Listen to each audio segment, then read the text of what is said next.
नमस्कार दोस्तों, आप सभी का स्वागत है कहानी आपकी और मेरी ग्रहों की जुबानी यूट्यूब चैनल के ऊपर में। इसमें आज जो हम लोग बात करेंगे वो बात करेंगे मई का मंथली प्रेडिक्शन। मई मंथ के अंदर में मकर लग्न के लिए कैसा रहेगा आपका ये समय, उसके बारे में थोड़ी चर्चा करते हैं। सबसे पहले देखते हैं ओवरऑल चार्ट की तरफ, फिर उसके बाद हम लोग बात करेंगे कुछ आपके किस तरह की आपकी हेल्थ रहने वाली है, एजुकेशन और साथ के साथ में जॉब बिजनेस के बारे में कुछ बातचीत करेंगे।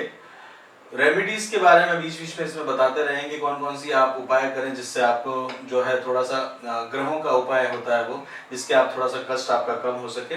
और अच्छे दिन और बुरे दिन के बारे में बात करेंगे, कौन कौन से दिन का आप फायदा उठा सकते हैं और किन किन दिनों को आपको छोड़ देना चाहिए जिससे कि आपको कोई बहुत बड़ा नुकसान ना हो सके। तो अगर पहले हम लोग बात करते हैं, शनि जो है वो आपके लग्न में आए हुए हैं, आपके ऊपर में ओवरबर्डन या कामकाज जो है वो बढ़ चुका होगा। और शनि जो है वो अभी 18 से 19 डिग्री तक है, वो 23 मई को वक्री भी हो जाएंगे। ये एक साल तक आपके लग्न में बैठे रहेंगे। लग्नेश जो है वो लग्न पर बैठे हुए हैं, तो कई तरह से आपको बहुत सारा चीजों का जो है जीवन के अंदर में काफी सारी चीजें अब आप इवॉल्व कर रहे होंगे, साथ के साथ में मेहनत आपकी बहुत अच्छी बढ़ गई होगी, क्योंकि आपकी जो राशि है, आपका जो लग्न है वो कर्म का लग्न है, कर्म को ही जानता है। और उसमें शनि के जैसे भारी ग्रह का बैठे रहना उतने समय तक में आपको अपने आप में ये दिखा रहा होगा कि इस समय आपका बर्डन जो है वो बढ़ता गया होगा। शनि की जो तीसरी दृष्टि है वो आपके पराक्रम स्थान पर है, यानी कि गुरु के घर के अंदर में है और वहां के आपके छोटे भाई बहनों में, छोटी ट्रैवलिंग के ऊपर में है। तो वो सारा रेजिस्टेंस जो है वो आपको देखने को मिला होगा। हो सकता है आपको छोटे भाई बहनों की तरफ से कुछ उनके सुझाव भी सुनने पड़ सकते हैं इस समय, और आपको उनके राय के हिसाब से चलना ज्यादा बेहतर आपके लिए रहेगा। शनि जो है उनकी सूर्य से नहीं बनती। सूर्य जो है वो अपने सेनापति के घर में आए, यानी कि मंगल के घर में आए हैं। और मंगल जो है वो आपके यानी कि 10वें स्थान के अंदर में दिग्बल प्राप्त करते हैं। तो सूर्य जो है वो मंगल के स्थान में आने के कारण क्या हुआ है कि माता की सेहत का आपको ध्यान देने की इस समय जरूरत पड़ सकती है, क्योंकि मंगल जो है वो स्वयं 6th हाउस में आपके गए हैं। और हो सकता है कि आपके नानी के घर, यानी कि आपके मदर के हाउस या पेरेंटल हाउस में आपको थोड़ा सा मेहनत करनी पड़ सकती है। भाग्य भी वहां पे कुछ ज्यादा सपोर्टिव नहीं होगा, क्योंकि मंगल जो है उनकी 4th यानी कि चौथी दृष्टि जो है वो आपके भाग्य स्थान पे है, साथ के साथ में आपके लग्न पर भी है। तो मंगल जो है वो शनि को देख भी रहे हैं, तो वो भी आपको थोड़ा सा आपको ओवरबर्डन करने की पूरी फिराक में। और ये आपका शुरू हो गया होगा 14/4 से, यानी कि 14 अप्रैल से आप देखेंगे तो काफी सारी चीजें आपकी व्यवस्थित नहीं हो पा रही होंगी, आप अपने आप को उसको अनुरूप नहीं चलते देख पा रहे होंगे। शनि का सपोर्ट भले ही है, लग्नेश में बैठे हुए हैं, 7th हाउस में देख रहे हैं, तब भी आपको ये चीज परेशानी अवश्य आएगी ही।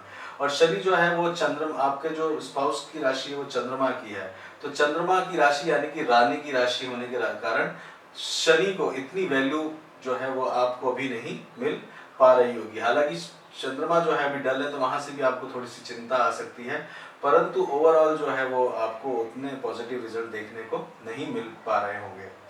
गुरु जो है वो 2nd हाउस में, धन भाव में, धन की आपको कमी नहीं आएगी। धन आपको आपका धन के लिए काम करते रहेंगे। गुरु थोड़ा सा स्लो रहेगा, हालांकि बट एक्यूमुलेट जो धन वगैरह उसको आप छेड़ना नहीं चाहते होंगे, वो आपका थोड़ा सा हो सकता है कि उसके अंदर में कुछ आपको एफडी वगैरह तोड़नी पड़े, क्योंकि केतु जो है वो आपकी सेविंग्स को ले जाएंगे। वो आपके लाभ स्थान में बैठे हुए हैं, तो अभी तक केतु और शनि जो है वो आपको इतना चीज में चिंता डाल रहे होंगे।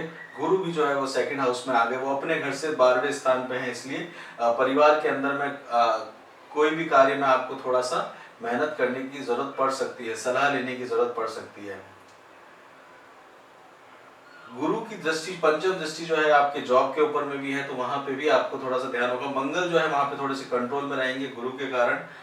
सलाह मशवरा करिएगा अपने बड़ों से, तो आपके लिए इस समय जो है अच्छा रहेगा। परिवार को लेके चलेंगे तो इस समय आप एक अच्छे रिजल्ट्स लेके आ सकते हैं, अदरवाइज किसी न किसी विपदा में फंसते हुए दिख रहे हैं। उसका मुख्य कारण ये भी है क्योंकि पंचम स्थान में राहु बैठा हुआ है। राहु जो है वो आपके पंचम स्थान में रहने के कारण उसकी 9वीं दृष्टि जो है वो लग्न पर है। राहु जो है कुछ ना कुछ चीटिंग वगैरह करवाने के या उसके होने के चांसेस को बहुत तेजी से बढ़ा देता है।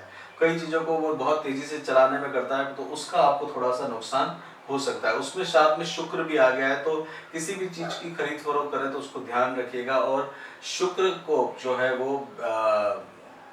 व्यवहारिक ज्ञान यानी कि आप मटेरियलिस्टिक लाइफ के अंदर में देखेंगे तो उसमें खर्चा आपका हो सकता है। बुध जो है वो खुद से 12वें स्थान पे है, साथ के साथ में बुध जो है वो आपके भाग्य के कारक भी है, तो आपको हमेशा अकेला ही भाग्य का उदय मिलता है, ये हमेशा देखा गया है। भाग्य के अंदर में आप जब उसमें ग्रोथ करना चाहते हैं तो आपको कोई दूसरा सपोर्ट नहीं मिल पाता मकर लग्न के जातकों के लिए। हालांकि मकर लग्न जातक अपने आप में बहुत स्ट्रांग रहती है, पृथ्वी तत्व जल तत्व दोनों के अंदर में रहती है, मगरमच्छ जैसा आपका स्टेमिना रहता है, वो स्टेमिना जो है वो आपको अभी तक आगे तक बढ़ाए रखता है और सुनने की ताकत देता है, ये आपके लिए सबसे पॉजिटिव बात है। परंतु भाग्य का अभी साथ जो है वो उतनी तेजी से नहीं मिल पाएगा क्योंकि बुध जो है वो राहु के साथ में आए हुए हैं, तो इसके लिए अगर देखा जाए तो ओवरऑल आपको ध्यान देने की जरूरत है। शनि जो 10वें स्थान में वो 18 से 19 डिग्री वक्री भी होंगे, तो हेल्थ की तरफ आपको मई के अंदर में ध्यान देने की जरूरत पड़ सकती है। हेल्थ के लिए अगर बात करी जाए तो थोड़ा सा ध्यान दीजिएगा। मंगल भी जो है वो जो आपके शत्रु हैं वो 6th हाउस में, तो शत्रुओं की तरफ से आपका बोलबाला उनको आपको दिखेगा। बोलचाल से बात मत बिगाड़िएगा, डिसीजन में ये करूं कि वो करूं नहीं करिएगा, किसी से सलाह कर लीजिएगा, वो आपके लिए बेहतर रहेगा। एजुकेशन के लिए आपके लिए समय अच्छा रहेगा, आप देखेंगे तो कुछ ग्रोथ आप अपने आप को पा सकेंगे। सूर्य उसमें सपोर्ट करते हुए रहेंगे। सूर्य पूरी तरह से आपको मतलब मदर की हेल्थ का और घर में थोड़ा सा आपका जो है वो कामकाज या टेंशन जरूर बढ़ा सकते हैं, परंतु ओवरऑल जो आपके परिवार के अंदर में कामकाज होंगे उनको वो संभाले रहेंगे। विवाह के बारे में इस समय सोच रहे हैं तो बहुत पॉजिटिव योग तो नहीं दिख रहे, बट हाँ फिर भी अगर आप उसको क्रियान्वित करना चाहते हैं तो आप उसको देख सकते हैं। अदरवाइज अभी गुरु जो है वो अभी आपसे 2nd हाउस में आ चुके हैं, तो वहां से आपको बहुत ज्यादा नहीं मिलेगा। प्यार में इस समय धोखा मिल सकता है क्योंकि राहु जो है वो 5th हाउस में है, तो वो कुछ ना कुछ आपको नुकसान करवा सकता है, उसमें आप ध्यान दीजिएगा। शुक्र की तरफ से यानी अगर आपकी मेल जातक की कुंडली है तो लेडीज की तरफ से थोड़ा सा सावधान रहने की जरूरत है, और अगर आपकी फीमेल कुंडली है तो उसके अंदर में आपको दो स्वभाव या दो विचार आते रहेंगे कि ये सही डिसीजन में करने जा रही हूँ या नहीं जा रही हूँ, उसके अंदर में जरूर विचार आपके आएंगे। शनि की कुछ आप रेमेडी कर सकते हैं, मछलियों को दाना डाल सकते हैं जिससे आपको थोड़ा सा सुकून मिलेगा। साथ के साथ में अगर भैरव का मंदिर है तो भैरवनाथ जी के मंदिर में जाके आप संडे को कुछ पूजा वगैरह कर सकते हैं, तो वो आपके लिए बेनिफिट रहेगा। कुत्ते को रोटी देने से आपको इस समय थोड़ा सा बेनिफिट और रिलीफ मिल सकता है। खराब दिनों की बात करते हैं, किन किन दिनों में सावधान रहना चाहिए, बाकी उसके बाद तो सारे दिन आपके लिए अच्छे ही हैं, उनको बाद में देखेंगे। आपके लिए जो जिन दिनों में ध्यान देने की आपको जरूरत पड़ सकती है तो वो आपको पड़ेगी 12-13 तारीख को आप थोड़ा सा ध्यान दीजिएगा अपनी सेहत को लेके, वो आपको उस समय बोलचाल को लेके आपको ध्यान देना पड़ेगा। 12-13 मई से लेके करीब 19 मई तक आप ध्यान देंगे, 19 या 20 मई तक आपको पूरा उस समय देना पड़ेगा। 12 से लेके 19 का समय आपको समझदारी से यूटिलाइज करना होगा, और उसके बाद में मंथ के शुरुआत में 2-3 तारीख तक आपको संभल के चलना होगा, और मंथ के अंत में, तो मंथ के शुरुआत में, बीच में और लास्ट में आपको थोड़ा सा ध्यान देना होगा। यानी कि लास्ट में भी आप देखें तो आपको 27 से 30 तक के बीच में आपको ध्यान देना होगा। बाकी ओवरऑल आपके लिए समय अच्छा रहेगा, उसके अंदर में आप जितना फायदा उठाना चाहते हैं उस फायदे को आप वापस से उठा सकते हैं।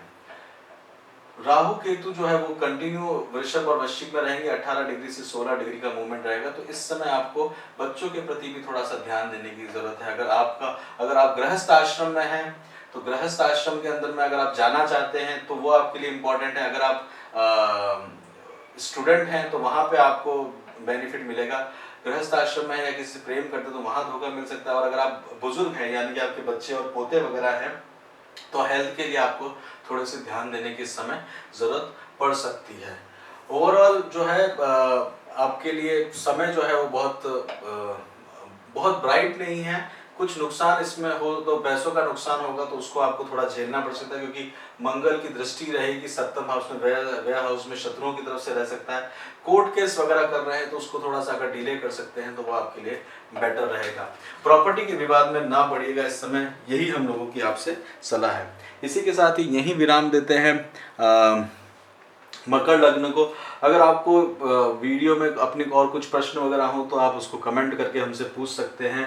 साथ के साथ में हमसे एसोसिएट होने के लिए lifejourneyforus@gmail.com पे मेल कर सकते हैं। आप कोई अगर आपको पर्सनल अपना चार्ट दिखवाना हो तो पर्सनल चार्ट इसलिए प्रेडिक्ट करते हैं, ये एक ट्रांजिशन का फेज होता है। पर्सनल चार्ट इसमें बहुत इंपॉर्टेंट रोल प्ले करता है कि किस तरह से कौन कौन से ग्रह कहाँ बैठे हुए हैं, आपकी कुंडली में उनका दिग्बल कैसा है, वो बहुत देखना इंपॉर्टेंट रहता है। उसी के हिसाब से इवेंट जो है आपकी लाइफ में होता है और वही बहुत ज़्यादा ज़रूर आपकी लाइफ के अंदर में बदलाव लेके आता है। साथ के साथ में अगर आपको जून के और इस तरह से कंटिन्यू हमारे संपर्क में रहना है तो आप हमारे चैनल को सब्सक्राइब कर सकते हैं और हमसे कनेक्ट रह सकते हैं। आपका बहुत बहुत धन्यवाद सुनने के लिए। जय श्री राम।